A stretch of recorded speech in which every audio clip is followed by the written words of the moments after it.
Burkina Faso. Burkina Faso. Burkina Faso. Burkina Faso. Burkina Faso. Burkina Faso. Burkina Faso. Burkina Faso. Burkina Faso. Burkina Faso. Burkina Faso. Burkina Faso. Burkina Faso. Burkina Faso. Burkina Faso. Made in Burkina Faso. Something even bigger. Bro, hold on. Are you serious? Now they're making cars now? Bro.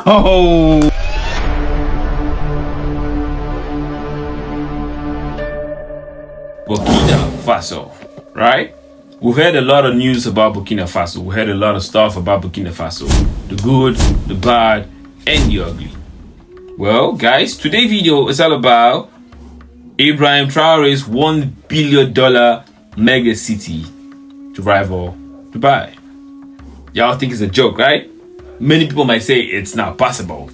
How can they build a city to rival Dubai in Burkina Faso, right? It sounds impossible, right? Yeah, but with this man called Ibrahim Traore, nothing is impossible. We have seen him do the impossible, how this man started growing pineapples, apples, and crops in the desert, man. Seriously, he claimed the desert and started building crops and started growing crops in the desert, man. He has done a whole lot of stuff. He has changed a whole lot of things about Burkina Faso. He has nationalized the gold mines and everything for the Burkina like the Burkina Faso people, right? So he has done a whole lot of stuff. So for me, bruh, there's no limit to what this man can do. You trust me? Like, in a nation where there's no corruption, where everything works properly, where the money is managed properly, and everybody follow the rules and regulation, trust me, everything works perfectly. So today, let's just check this video and see what it's all about. But first of all, this video is brought to you by Rise Now. Trust me, these guys are doing a very tremendous job, man. Seriously, they are showing Africa to the world and telling people this is how Africa is, because many a times we literally don't know how Africa look, man. Seriously, those of us abroad and many of us out there, we only know about our own country. Like I always say before, it was because of Ibrahim Traore that the world started focusing on Burkina Faso. Before now, nobody talks about Burkina Faso before. When you mention Africa, you only talk about Nigeria, South Africa, Ethiopia, Eritrea, and what have you. Nobody talks or thinks about Burkina Faso. But because of Ibrahim Traore, everybody's talking about Burkina Faso. The whole eyes is in Burkina Faso because he has gone through a whole lot of stuff from the world government, from everybody, like from different countries, and everybody throwing jabs at him and everything, and homie still too strong, man. That's what's up. But today, Arise Now is taking us on a deep dive into the 1 billion mega city in Burkina Faso. Big shout out to Arise Now for this lovely video. I'll just leave their handle right here. Go check them out. If you want to watch any new development about Africa or any news about Africa, go check out Arise Now on YouTube. So let's keep on going, guys. Let's keep on going. Let's see how it is. 30 years ago, Dubai was just a small town in the desert. That's true. Surrounded by sand dunes. No one on Earth imagined it would look like this today. That's true. Now, thousands of kilometers away, in another desert. More or less like Burkina Faso. You get me? Like, because, bruh, Burkina Faso was kind of better some kind of way, because, bruh, Dubai was a whole, like, bruh, it was just desert all through.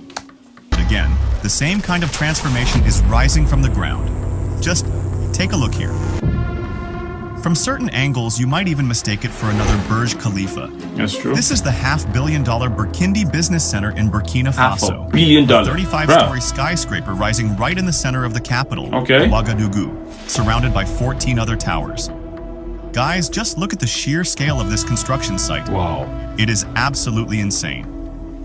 A quick peek through the gate shows work is already moving incredibly fast.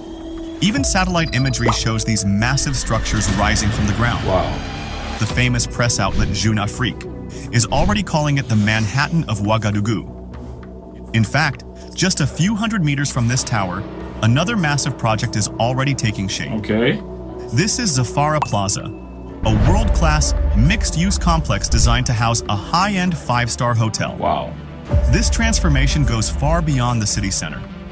3 kilometers from the capital, they are building modern, affordable villas with every amenity you can imagine. Okay. And that was a 2021 render. Now, see how they brought those drawings to life in this real progress. And funny enough, I love the fact that they are trying to inculcate African type of style into their buildings and everything. Because, bro, I'm done. I'm so done with the whole European style type of building and everything. We are Africans. We have our own culture. We have our own heritage and everything. And, bro, just seeing this picture right now, you might think, oh wow, bro, it looks kind of rough with the whole desert and everything. No, just give it time. Like I said before, give Burkina Faso just 10 years. Just 10 years.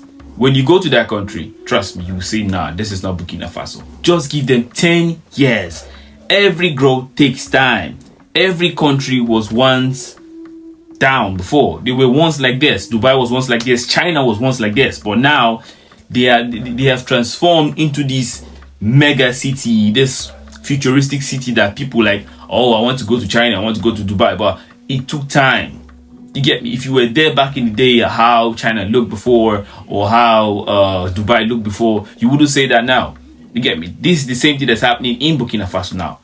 Give Burkina Faso time and you'll definitely see the change. Trust me. They also left space for critical infrastructure, like this huge area reserved for a top university. Okay. Besides these private ventures, the government itself is constructing 50,000 homes to give to the poor and displaced for free. 50,000 homes. How is that even possible?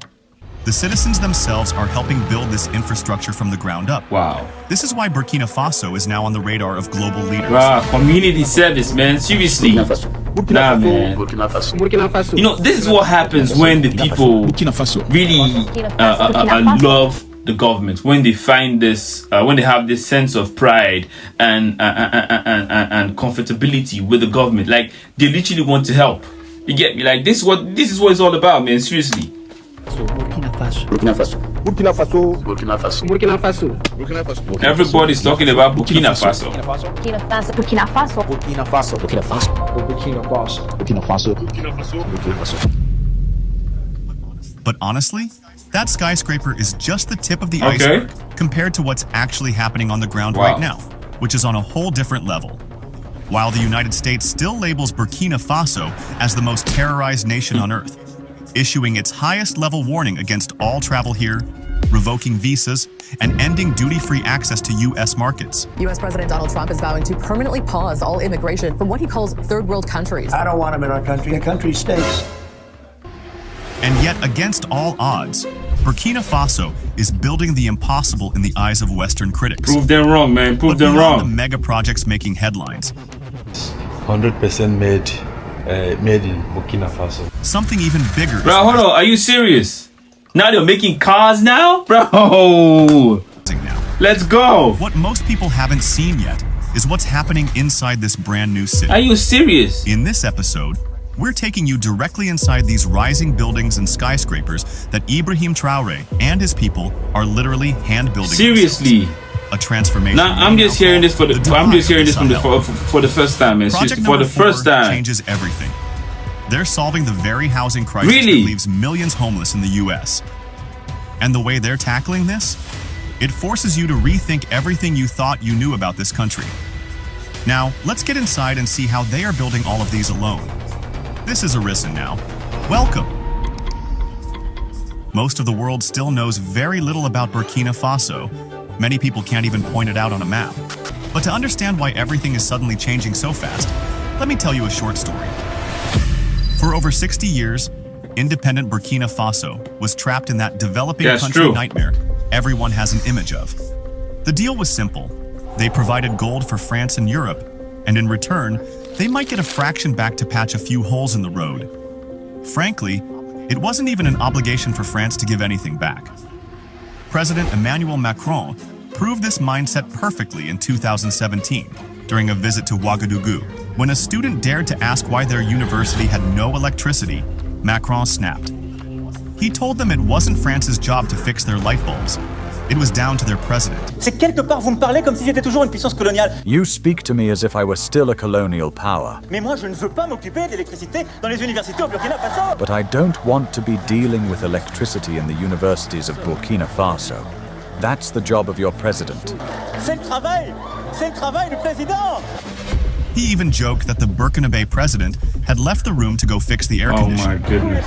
Réparer la climatisation. Oh my goodness, man. You can see the mockery, you can see the shame, and funny enough, they still don't care. As long as they have money in their pockets, peanuts, they still don't care. That moment reignited a fire across Africa. It exposed the truth. This is crazy, France man. wasn't there to help. They were there to take. They controlled the currency, the CFA franc, but left the country in the dark. Look at the numbers. From independence until 2015, Burkina Faso had barely 3,000 kilometers of paved roads. Can you imagine that? 60 years of partnership, and they had 1, 2, maybe 3,000 kilometers of road network, most of which were barely usable. Some citizens resigned themselves to this neo-colonial fate, but others, especially the young military commanders, were desperate for change. This is why in 2022, the country exploded with 2 military coups that the outside world called madness. But for the Burkinabe people, that second coup turned out to be the light they've been waiting for 35 years from the Thomas Sankara revolutionary era. Since the junta took power, Captain Ibrahim Traore vowed to cut all colonial chains. He started by expelling the French troops, a move that terrified Western capitals. To him, there are only 2 obvious choices: full independence or death. Once the colonial masters were gone, the real building began. Now you can see why these sudden developments are shocking the world. People don't understand how a nation labeled as Third World is navigating these massive projects without taking a single loan from the IMF or the World Bank. The secret is a strategic plan called Faso Mebo. In the local language, it literally means build the country. Launched by Traore in October 2024, it's based on a simple philosophy: use our own resources and our own labor to modernize the nation without foreign aid. It's about the citizens themselves building everything from highways to housing. You can't have a modern nation without a place for business, like this massive commercial hub currently under development. This is the Burkina Business Center, the crown jewel of Burkina Faso's transformation and arguably one of the most ambitious urban developments in West Africa. When we say massive, it's not about height. We're talking about a project that's actively shifting the economic gravity of the Sahel. The project covers 4.6 hectares in Ouaga 2000, one of the capital's most strategic districts. What's emerging here is not just a tower, but an entire commercial ecosystem designed to be the beating heart of regional commerce. The centerpiece is the Burkindi Tower, a 35-story glass titan that will punch through the dusty haze of Ouagadougou to become one of the tallest structures in Francophone West Africa. But the tower is just the flagship. Surrounding it are 14 additional buildings, each rising 15 stories high. Imagine that density, 15 skyscrapers clustered together to form what the developers, Castor Africa Group, are calling the region's golden triangle of business. The scale becomes even more striking. The complex includes around 2,000 modular office spaces designed to bring government ministries under one roof and dramatically reduce the state's billion-dollar rental costs. It also features 700 luxury apartments offering high-standard urban living, alongside a 3-level ultra-modern shopping mall, health facilities, and even a dedicated mini power plant to keep the entire complex energy independent and environmentally responsible. The price tag? A staggering 320 billion CFA franc, that is over $500 million US, poured into concrete and steel in a country the global media tells you is collapsing.